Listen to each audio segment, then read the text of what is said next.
Have you ever found yourself trapped in a never-ending loop of thoughts?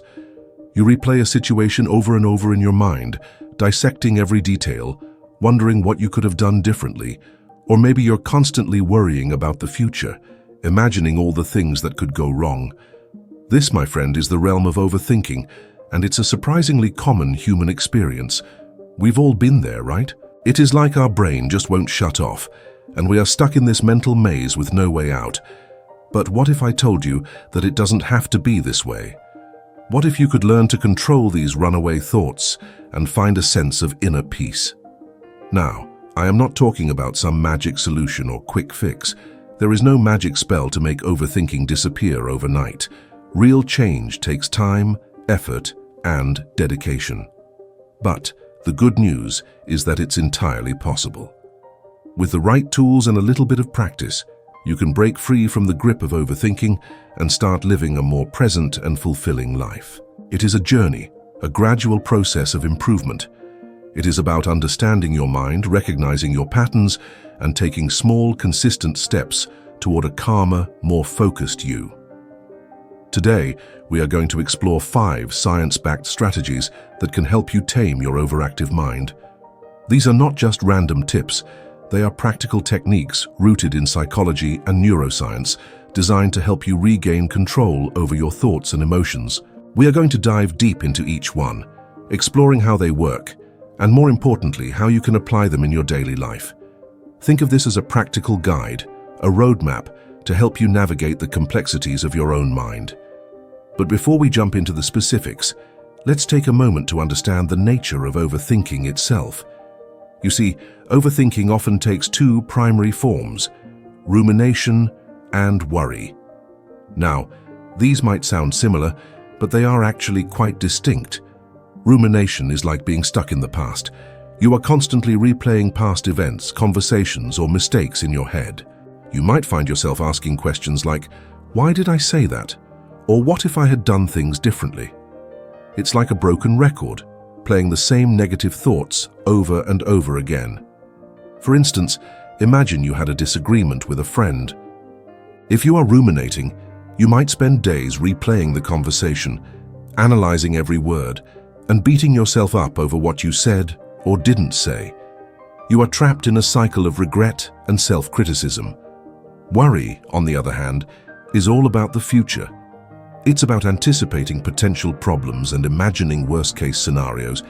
You might find yourself asking, "What if I fail?" Or "What if something bad happens?" It's like your mind becomes a breeding ground for anxiety and fear, conjuring up all sorts of catastrophic possibilities. For example, if you have a big presentation coming up at work, you might start worrying about messing up, embarrassing yourself, or even losing your job. These worries can quickly spiral out of control, leaving you feeling overwhelmed and paralyzed by fear. Both rumination and worry can have a significant impact on your well-being. They can lead to stress, anxiety, depression, and even physical health problems. They can rob you of your sleep, your energy, and your ability to enjoy life. They can make it difficult to concentrate, make decisions, and be present in the moment. But the most insidious thing about overthinking is that it often masquerades as productive thinking. You might tell yourself that you are just being thorough, or that you are trying to solve a problem.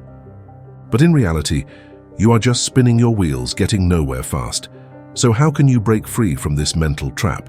How can you stop overthinking and start living a more peaceful and fulfilling life? Well, that's where our 5 tips come in. These are not just theoretical concepts. They are practical, actionable strategies that you can start implementing today. They are designed to help you interrupt those negative thought patterns, regain control over your mind, and cultivate a greater sense of calm and clarity. And remember, this is not about suppressing your thoughts or pretending that everything is perfect. It's about learning to relate to your thoughts in a healthier way. The first tip is all about becoming aware of your thought patterns. It's about learning to identify when you are overthinking and what triggers those thoughts. Think of it as becoming a detective of your own mind. You are trying to uncover the clues that will help you understand why you overthink and what you can do about it. This might involve paying attention to the types of thoughts that tend to loop in your mind. Are they mostly about the past or the future? Are they focused on your own actions or on things that are outside of your control? What are the common themes or scenarios that tend to trigger your overthinking? For example, you might notice that you tend to overthink after social interactions, replaying conversations and worrying about how you were perceived. Or you might find that your overthinking is triggered by uncertainty or a lack of control over a situation. The more you understand your patterns, the better equipped you'll be to interrupt them. It's like shining a light on the shadows. Once you see what's there, it loses some of its power over you. You can start to challenge those thoughts and see them for what they are, just thoughts, not necessarily facts.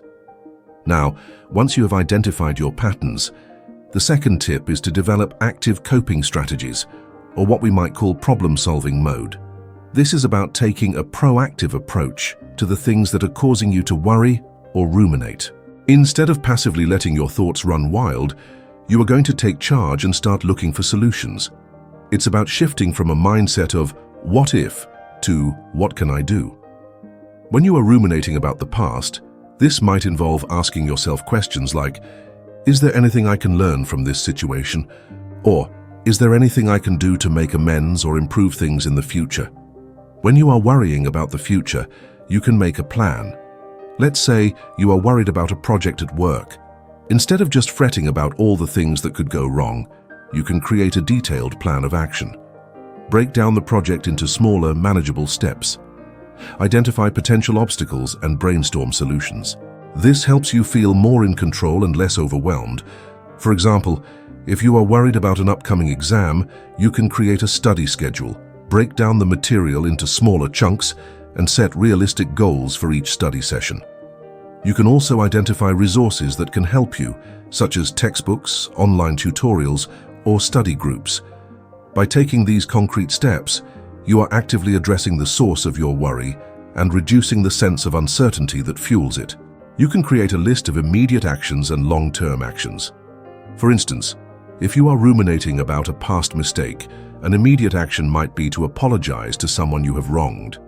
A long-term action might be to work on improving your communication skills to prevent similar mistakes in the future. Now, sometimes, despite your best efforts, those pesky thoughts just keep coming back. That's where the third tip comes in handy, and it's a bit counterintuitive. It's called the worry time or the rumination time technique. The idea is to allocate a specific time each day to process your thoughts without judgment. Instead of trying to suppress your thoughts throughout the day, which often backfires, you are giving yourself permission to think about them, but only during a designated time.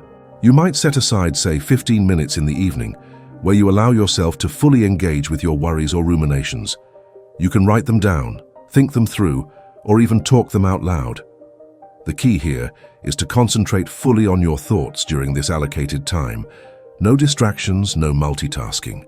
Just you and your thoughts. This might seem strange at first, but it can actually be quite effective. By giving your thoughts a dedicated space and time, you are preventing them from intruding on other parts of your day. You are essentially saying, "Okay, thoughts, I acknowledge you. I will give you my full attention, but only during our scheduled time." When the time is up, you consciously shift your focus to something else. You might engage in a relaxing activity, do some chores, or simply move on with your day. This helps to create a clear boundary between your worry time and the rest of your life. It's like creating a container for your thoughts, so they don't spill over into everything else. Now, during the rest of the day, when you notice those overthinking patterns creeping in, you can gently remind yourself that you will address those thoughts during your scheduled worry time. You might say to yourself, "I see you, thought. I will think about you later during my worry time." This helps to interrupt the cycle of overthinking and prevent it from taking over your entire day. It is a way of acknowledging your thoughts without letting them control you. You are taking back the reins and deciding when and where to engage with them. The fourth tip is all about having a personalized arsenal of distracting activities. These are activities that you can turn to when you need to break free from a cycle of overthinking. The key is to choose activities that you genuinely enjoy and that require your full attention. These are your go-to tools for redirecting your focus and engaging your mind in something other than your worries or ruminations. It could be anything, really. Maybe it's getting lost in a good book, going for a run, playing a musical instrument, working on a creative project, or spending time with loved ones. The important thing is that it's something that fully absorbs your attention and brings you a sense of joy or accomplishment. It should be something that you find engaging and that requires your active participation. For example, if you enjoy physical activity, you might go for a run, a swim, or a bike ride. Exercise is a great way to release stress and tension, and it can also help to clear your head. If you are more creatively inclined, you might try painting, drawing, writing, or playing a musical instrument. These activities can help you to express yourself and channel your emotions in a healthy way. If you are a social person, you might call a friend, meet up with family, or engage in a group activity. Social interaction can be a great way to distract yourself from negative thoughts and boost your mood. The key is to have a variety of activities to choose from, so you can find something that suits your mood and your circumstances. It's also important that these activities are easily accessible. You don't want to have to jump through hoops to engage in them. They should be things that you can readily turn to whenever you feel the need to break free from overthinking. Think of it as having a mental toolbox filled with tools that you can use to manage your thoughts and emotions. And just like any toolbox, it's important to keep it well stocked and readily available. Keep in mind that the goal here is not to avoid your thoughts altogether. It is about creating a healthy balance between addressing your concerns and engaging in activities that bring you joy and fulfillment. It is about learning to shift your focus intentionally rather than being at the mercy of your runaway thoughts. Finally, the fifth tip is about acceptance. Now, this might sound a bit paradoxical, especially after all this talk about controlling your thoughts. But acceptance is not about giving up or resigning yourself to a life of overthinking. It's about acknowledging that thoughts are just thoughts. They are not facts, and they don't necessarily reflect reality. It is about recognizing that it's okay to have these thoughts. It's part of being human. We all have them. You are not a bad person for having negative or intrusive thoughts. It doesn't mean there is something wrong with you. Acceptance is about understanding that you don't have to believe everything your mind tells you. You can observe your thoughts without getting swept away by them. You can acknowledge their presence without letting them dictate your actions.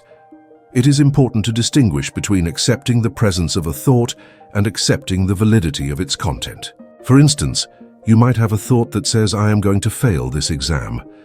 Accepting the presence of this thought means acknowledging that it has popped into your head. It doesn't mean you believe you will actually fail. It just means you recognize that your mind has generated this thought. And did you know that studies show that around 90% of the things people worry about either never happen or turn out to be far less severe than anticipated? That is a powerful statistic, isn't it? It highlights the tendency of our minds to catastrophize and create scenarios that are far removed from reality. Judging your thoughts only makes them stronger. When you tell yourself, "I shouldn't be thinking this," or "I am a terrible person for having this thought," you are actually giving the thought more power. You are reinforcing the idea that the thought is something to be feared or avoided. Instead, try to approach your thoughts with curiosity and compassion. Observe them as if you were a scientist studying a specimen. Notice the patterns, the triggers, and the emotions associated with them. But don't get entangled in them. Think of it like watching clouds drift across the sky. You see them, you acknowledge their shape and form, but you don't try to chase after them or change them. You simply let them pass. Acceptance is about recognizing that you are not your thoughts. You are the observer of your thoughts. And just like the weather, your thoughts will come and go. Some days will be stormy, and some days will be sunny. But you don't have to let the weather dictate your entire day. You can learn to adapt, to find shelter when needed, and to appreciate the sunshine when it comes. These 5 tips might seem simple on the surface, but they can be incredibly powerful when applied consistently. It takes practice, patience, and a willingness to experiment. But the rewards are well worth the effort. You can start by incorporating 1 or 2 of these tips into your daily routine and gradually build from there. Maybe you start by simply becoming more aware of your thought patterns, or perhaps you decide to create a list of distracting activities that you can turn to when you need a break from overthinking. Remember, this is a journey, not a race. There will be ups and downs, There will be days when you feel like you are making progress and days when you feel like you are back at square one. And that's okay. It's all part of the process. The important thing is to keep practicing, to keep learning, and to keep growing. The more you practice these techniques, the more natural they will become. It's like building a muscle. The more you use it, the stronger it gets. And over time, you will find that you have more control over your thoughts and emotions than you ever thought possible. So, as we conclude, let me leave you with this thought. Overthinking is a common human experience, but it doesn't have to control your life. You have the power to change your relationship with your thoughts. You can learn to observe them without judgment, to challenge them when necessary, and to redirect your focus to things that bring you joy and fulfillment. It is within your reach to break free from the endless cycle of rumination and worry. It is a journey that requires effort, yes, but it is a journey that leads to a more peaceful, present, and fulfilling life. And isn't that a journey worth taking? You have the tools, you have the knowledge, and most importantly, you have the strength within yourself to make a positive change. So take that first step. Start small, be patient with yourself, and never give up on your journey to a calmer, more centered you. The path to a less cluttered mind is right in front of you, and it all begins with a single conscious step forward. Remember, the journey of 1,000 miles begins with a single step, and in this case, that step is choosing to take control of your thoughts rather than letting them control you.